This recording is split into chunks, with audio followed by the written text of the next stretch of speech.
Good afternoon, McLean. I'm Artemis. And I'm Cece. Hey Artemis, are you excited for our shortened week? Yes, I can't wait. But I'm so glad we still have 2 episodes of WMHS News this week. Let's get started. Our top story today is new Virginia legislation going into effect in FCPS regarding sexually explicit content in class materials. Let's go to Karina with that story.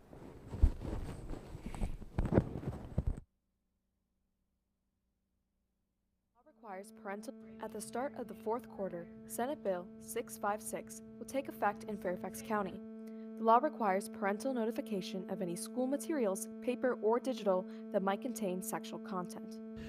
So far we have the actual policy draft that explains what all the definitions and things are for sexual content. English teachers and other departments are meeting to compile lists of possibly explicit materials for Fairfax County central offices. They'll be drafting some letter templates that we'll be sending home to parents if those texts are deemed explicit.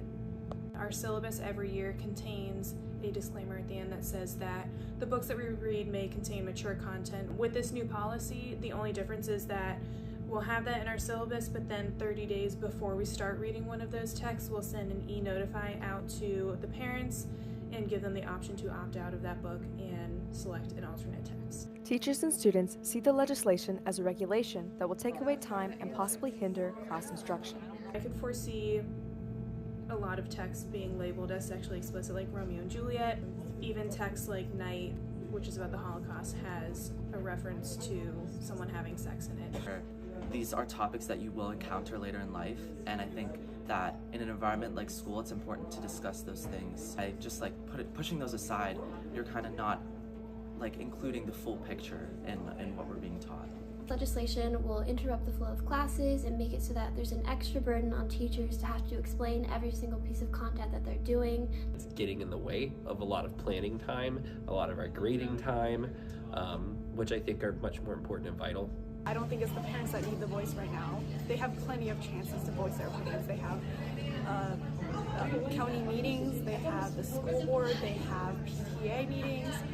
It's the teachers right now that need a voice. It's the teachers that need to be able to express how this will hurt their quality of work.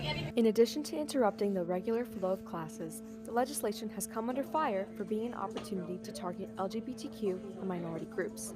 FCPS has included a separate clause that removes homosexuality as explicit content.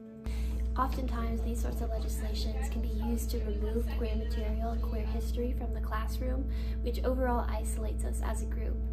Especially when classes like LGBTQ+ perspectives in literature and other classes focus on minority history are only just now being introduced. It's not affecting us very negatively for right now, but the fear is always, where does it end? While the legislation is already signed into Virginia law, students don't plan to let it interfere with their learning. Making sure that we supplement the learning that we get at school with things about the cultures that we love and are around us is the most important thing so that we can stay educated as a people.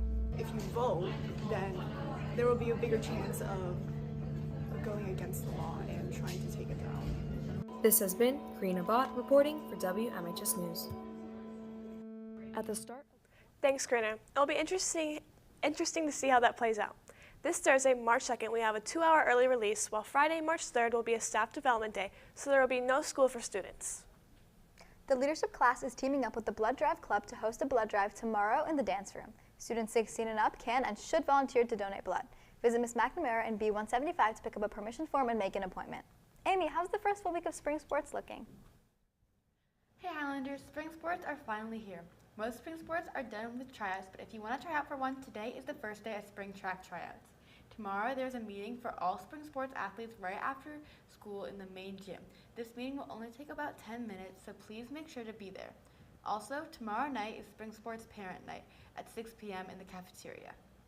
On Wednesday, boys and girls tennis is scrimmaging at TJ at 4 p.m. and boys lacrosse is scrimmaging Potomac School. That's all for sports, now back to your anchors. Thanks, Aimee. I'm excited for spring sports to get started.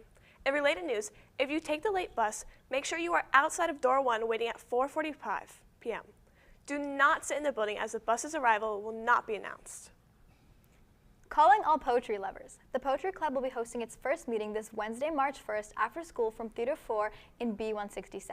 National English Honor Society members will receive 1 service hour for attending. But this is not an NEHS exclusive event, so bring your friends. This will be a Poet Tea meeting, so bring cocoa or tea for additional friends if you so choose. And come prepared with a poem you love that you've written or read. Now let's go to Karina with this week's weather. What's up, McLean? It's Karina with your weather. Unfortunately, today's gloomy forecast is proving true. It's cold and raining outside. The good news is the rest of the week will warm up all the way up to the 60s, and we should be getting mostly sunny weather until Friday. I don't know about you, but these rare days of sunshine are welcome breaks to the February cold. That's all for your weather. Now back to your anchors. Thanks, Karina. I love seeing hints of spring weather approaching. That's all for today's news. If you'd like to submit an announcement, fill out the form with the link below. And subscribe to our YouTube channel for more updates and announcements. Have a marvelous Monday, McLean.